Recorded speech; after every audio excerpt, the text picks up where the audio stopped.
Question, ever send a message to someone online that you know you'd never say to their face? All right, don't act like it's just me. The computer is empowering to the point where it fuels what experts call cyber nastiness. Self-help and anger management expert Janet Pfeiffer joins us to share some insight on calming the moment. Janet, why do people feel so empowered to say stuff online? Well, you know what? There's no consequences for being nasty. You're kind of hiding behind the internet. We all have these little tag names, so nobody really knows who we are.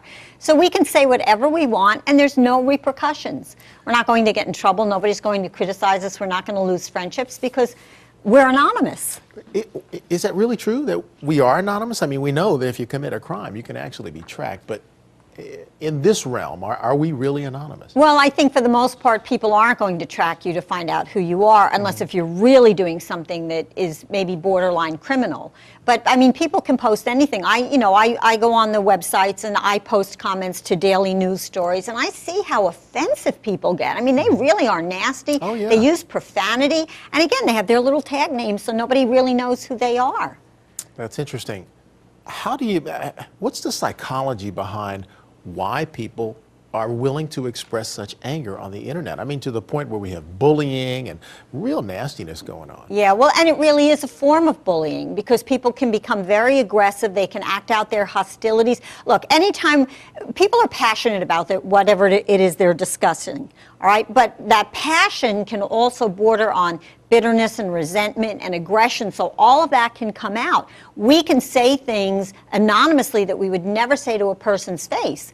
So, it kind of releases all of those inhibitions. Is that kind of therapeutic for folks? Well, for some people it is, yeah. I mean, I know for me, when I'm in a situation, if I'm really passionate about something, there are certain things that I would like to say, but I don't for several reasons. Number one, I do care about how the other person is going to feel about what it is I have to say, and I'm also concerned about my reputation. And I don't want to be that kind of person. I don't want to be somebody that's hurtful. That leads me in another direction. It's one thing when you're talking about your friends and your, folks that you're talking about, maybe it's a high school reunion, but when this extends into the workplace, now you've got to figure out, I want to say something, but I've got to figure out the best way to say it because there are repercussions. Right, absolutely. And you know what? We always have to be considerate of how the other person is going to feel. And that's something that really is lacking in society. We're not compassionate towards the other individual. But we always have to look at the possible long-term and far-reaching consequences of our behaviors.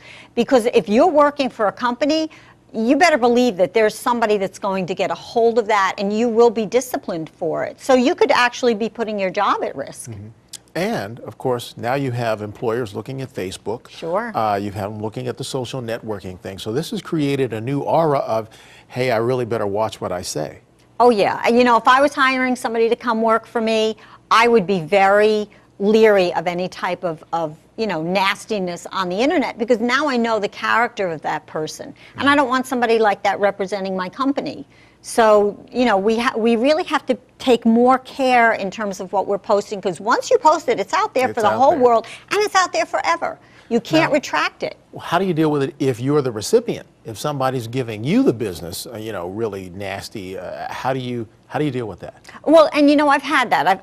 I've posted my opinion about certain articles or stories that are in the news, and I've had people come back with very nasty comments. And all I have to look at where it's coming from. So really, how much of my time and energy do I want to spend defending myself?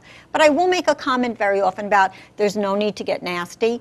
Everybody's entitled to their opinion, and let's just deal with the facts. So I just kind of try to neutralize it and kind of put a stop to it. But I don't engage. We have to be careful of that, not to get caught up in the other person's bad behavior. A little more of that behavior modification thing. Yeah. When we were kids, Mom used to say, when you were angry, count to 10. Yep, absolutely. Does that still apply here? Yeah, well, you know what? And what I recommend people to do is before you post anything nasty online, just send yourself an email, write out exactly what you would like to say, and then send it to yourself and then reread it.